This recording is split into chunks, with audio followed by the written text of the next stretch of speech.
Dad, how about we get rid of this pig? Kick out the pig that Anna brings so little money? That's what my husband and son were talking about. I decided to pack up and leave. Hey, why did you withdraw the money from the account? He said that, but it was all my money. I didn't come home for about a year after that. And when I saw my husband and son again after a long time, they looked at me as if they had changed. Please come back. My name is Ashley. I'm a 43-year-old office worker. My husband Brandon and I have been married for almost 15 years. Our son Harold is now 17 years old and in high school. Well, he is actually my stepson. My husband was originally married to someone else, but it fell apart soon after the birth of the child. After his ex-wife left him, my husband supported his son as a single father with the help of my in-laws. One day, he received the divorce papers, and he had no choice but to divorce her. A little later, he started dating me and we got married.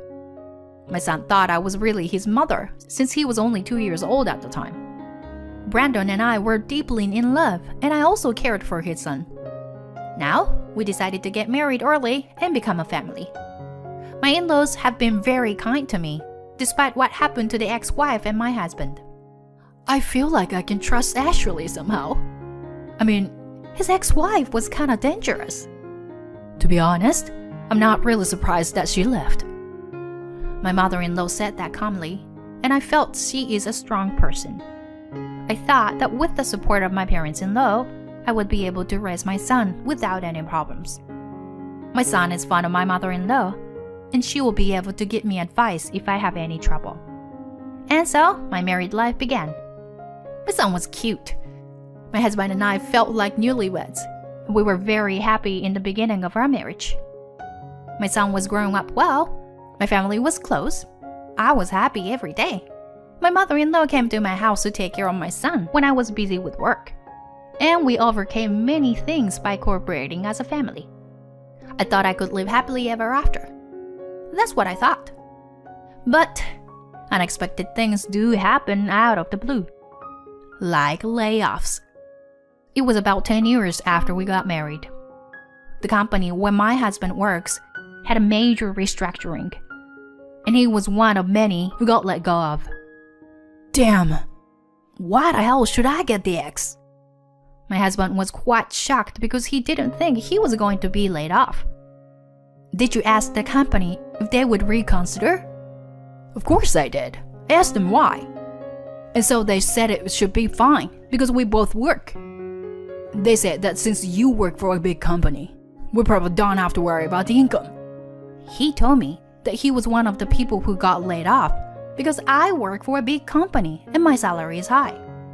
I had a complicated feeling when I heard that. I felt sorry for him.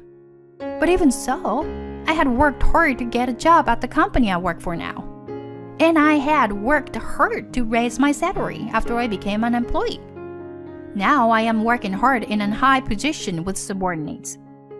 So I didn't want to look at it as a negative thing. But if your old company is in financial trouble, it might go bankrupt sooner or later. So let's look at it as a positive thing, that you can change jobs early. I agree. My husband had a downcast look on his face, but for the time being, he tried to change his mind with my encouragement. However, when things go wrong, everything goes wrong. My husband could not find a new job. He tried to find a new job with the same salary as before, but he never found one. When I suggested that he try starting as a regular employee, he seemed to be frustrated. Do you think I'm an idiot? That's not true. But it would be a problem if you don't get a job, wouldn't it? It pains me to see him having a hard time too. So I wanted him to find a new job and go back to work, even if it meant lowering his position a bit. I tried to persuade him to go to a few more interviews with various companies. But that didn't work either. And even the company that offered a lower salary didn't hire him. Gradually, my husband became more and more impatient. You told me to accept lower pay grade, but I still can't get a job at all. What do you think you were doing? Making me write shameful things. My husband turned red and yelled at me. I was also troubled by such an unreasonable anger. But he had no other choice but to throw his frustration at me. He gave up looking for a full-time job and chose to work at a part-time job. Well, I would rather have him earn some money than have more conflicts with him, who seemed to be getting depressed. However, I wonder how much unfortunate events can happen in a row in the future. One day, my father-in-law suddenly fell ill and died. It was so sudden that neither my husband nor I could catch up with our emotions. We rushed to the hospital and found my father-in-law already lying on the bed, covered with a cold white cloth. Dad, why? My father-in-law was a very kind man. At the funeral, I was so emotional that we cried. Pam, are you okay? I'm sorry. I'm sorry to worry you. I didn't think my husband would go before me. I always told him I didn't want to be the one left behind. He told me he would see me off and that I'll be safe. But at the last minute, he broke his promise. My mother-in-law was very depressed about the loss of her beloved husband. My son, who is now 12 years old and understands life and death, was very sad about it. I started to visit my mother-in-law regularly. I knew she would feel sad living alone. Ashley, thank you for everything. But I hope you are not overwhelming yourself, because you look really tired. Oh, I'm fine. I'm just a little busy with work. I try to be strong with my mother-in-law, but the truth is that it was very hard for me. Because my husband is a freelancer who works only 23 hours a week and does not take care of the house at all. So I have to work very hard and do all the housework, sometimes even doing overtime. My son is growing up and eats a lot, so I have to cook a lot of food. I'm hungry. My son does not know the hardships I have to go through, but he selfishly asked me to cook for his own convenience. I'll make it now, so just wait a bit. What the hell? You're so useless. Hey, why are you talking back to your mother like that? Shut up. Then do your chores. Has my son entered his rebellious phase? He started behaving badly toward me. I'm exhausted both mentally and physically. Hey, can you say something to him? Harold's attitude has been a little bit terrible lately. I talked to my husband about it, and he said in a painstaking way, most sons have that kind of attitude towards their mothers. I guess his attitude will change when he becomes a member of society, right? He didn't take my side, so my son could do whatever he wanted. Mom, give me more allowance. I can't. I'm giving you enough. We still have to make ends meet. You're living on my father's money. I was at a loss for words, and so my husband looking at me from a distance. In fact, he asked me to hide the fact that he is a freelancer from my son. He wants to maintain his dignity as a father or something. I don't mind it, but it's important to him. However, I thought that it surely has an influence on my son when I hear such a statement from him. My mother, who works part-time and has a low income, is not much different from me. When I'm in high school and have a part-time job, I'll be able to make as much money as you do. My son said that and didn't listen to me at all. I was getting more and more stressed, and it showed in my health. I couldn't eat with my son and husband, who eat a lot because I had to cook for them first. So I fed them both and then ate my share. This meant that I had to eat a little later at night, and the stress made me gain weight easily. I found myself gaining 2 pounds, 5 pounds, and then 20 pounds in 6 months. I wasn't fat, but I was a little plump. But my son and husband started to tease me, calling me a pig. You have no self-control. Mom, please don't come to my class. It's embarrassing. My son became more and more brash in junior high, and it was my husband's fault. Hey, why do you have the latest gaming console? I got it for him because he asked for it. Where did you get the money? I took it out of our shared account. Why did you do that? What do you care? It's our money. And as his father, it's my way of bonding with him. Buying him things is how you bond with your kid? What kind of thinking is that? Shut up. If we play games together, we're spending quality time together, right? Don't make a big deal out of it. What you should care about is your own body shape. After that, my husband bought something for my son whenever he asked for it. Because he begged me but I didn't buy him anything, my son started to beg my husband all the time. My son's begging made my husband feel better, and he would buy him anything he wanted. But the money came from our shared account. He has been putting some of the money into the account, but it is running out at a tremendous pace. And it seems that even the money I am putting into the account will be used up if I don't do something. When my son became a high school student, my husband bought him expensive wallets and brand name clothes, probably to lie to my son. If we bought him more expensive things, he would not think that he was a freelancer. However, the money that my husband has in our joint account is running low. I am covering all the living expenses. My husband is completely lacking in this area, but he still buys things for our son with the money in the shared account. This is how he manages his money. He has no intention of bringing more money into the house. My father-in-law passed away a few years ago, and my mother-in-law passed away last year. My husband received his share of the inheritance at the time of their passing, but to be honest, it was not that much. So if my husband continued to spend money at the rate he is now, the money will eventually run out. My son will also want to go to college, so he will have to pay for it. I was very worried if we would be able to make it under such a situation. It was at that time.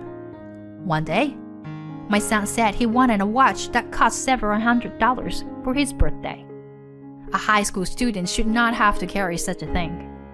And yet, my husband says, Alright. Buy one for yourself too, Dad. Let's get the same brand for both of us. I've reached the end of my patience. Enough! Why would a high school student wear such an expensive thing? Don't waste your money. We can't afford it. I raised my voice, and my husband's eyes widened and he got angry. What? Are you talking back to your own husband? And my son agreed with my husband. That's right. You're just a pig who's rely on Dad's money. When Harold started to make fun of me, my husband joined in. You're such an ugly pig. Dad, why don't you get rid of this pig? She don't even make enough money. I agree. Let's kick out the low-income pig then. I can't stand it. I don't know why I have to be treated like this. I've decided to pack up and leave. The rest is yours to do with, as you please. Well, I don't think you can afford to do that. As I'm packing my bags, my husband and son are grinning. Now there won't be any naggings. I didn't dare to say anything back to them, but just kept silent and packed my bag and left the house. I stayed at a hotel for the time being and withdrew money from my bank account as soon as the next morning. It was the money I had put into the share account. About a week later, I guess. My husband kept calling me that I was so annoyed, but I didn't like it if he called me at work, so I decided to answer the phone. Oh, hey. Why did you withdraw all the money from the account? Give me back my money, you thief! My husband suddenly shouted over the phone. It's all my money. You're mistaken. The money in the shared account isn't the only way you put in. There's also the money I've been putting in every month, and I don't want you to use it without my permission. I withdraw what I put in, so the balance is what you've been putting into it and spending. If there's nothing left, then you have spent all your savings. Oh no. Ashley, come back. I hung up the moment he said that, and immediately blocked his number.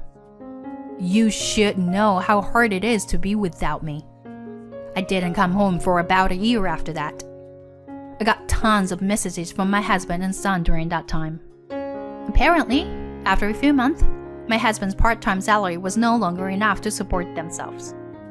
My son also noticed that their life had suddenly become poor and questioned my husband. He finally confessed, and from then on, he and my son both tried desperately to get me to come back. I rent an apartment near my office to make it easier for me to get to my office and put more effort into my work than ever before. Thanks to this, I was able to successfully complete a big project. After a year of smooth sailing at work, I decided to meet my husband and son for a break. When I saw them again for the first time in a long time, they both looked different and hang on to me. Their clothes were in tatters, and their hair was a mess. My husband and son had lost a lot of weight since the last time I saw them, as if they had not been eating properly. They looked really scrawny. By the way, I too have lost 20 pounds in the past year, and I am back to my former weight. But I have hardly changed my diet at all, and I lost the weight just by being away from my husband and son, reducing my stress, and getting a moderate amount of exercise. Please, I beg you, please come back. My husband got down on his knees. I came to see you today to formally demand a divorce. My husband and son turned pale when I said that. Wait, if we get divorced, we'll be living in the streets. That's right. I sold everything I had ever worn, even my brand name clothes, to pay for lunch for a month. I can't stand the thought of being poor. I don't know about that. You've been abusing me and treating me like a slave. I'm sick of you. And I've realized that I don't need you in my life. So I'm cutting you off completely. I said this, and my son said with a start. Then pay child support. If you and Dad get divorced, you're gonna have to pay child support, right? The son said. And the husband took advantage. Since you make more money than me, I'll divorce you if you pay child support every month. He looks very proud of himself, as if he has come up with a brilliant idea. But neither he nor my son seem to know what's important. I'm sorry, but I'm not obligated to pay child support. Huh? Because Harold and I are not blood related. Harold's eyes widened. Oh, my God. You're the son of a woman from your father's previous marriage. Your real mother died shortly after you were born. Then you lived with your grandparents. Then I married your father when you were 2. So, you and I were not related. And I'm not obligated to pay child support in the event of a divorce. No. I raised you as if you were my real son. But I can't do this anymore. I'm leaving this man, and I'm cutting you off. And we'll be strangers. Both Harold and my husband turned pale at my words. I want you to write the divorce papers now. But if you can't, we will have to go to court through a lawyer at worst. Go to court? We don't have that kind of money. Then sign the divorce papers. My husband reluctantly signed the divorce papers. I filed the divorce papers at the city office and officially divorced my husband. My ex-husband is now working part-time jobs until he is exhausted to pay Harold's tuition and our there and their expenses. However, my son seemed to have a great dislike for my ex-husband because he lied to him. And there's also the shock of me not being his real mother. So the relationship between the two of them is at its worst. I still receive messages from both of them asking me to help them, but I ignored them. I hope my son will take this opportunity to look at himself and change his personality. As for my ex-husband, I hope he goes to hell. I'm working hard today with these thoughts in my mind. I'm going to put love and marriage aside for a while and aim to achieve more results in my work.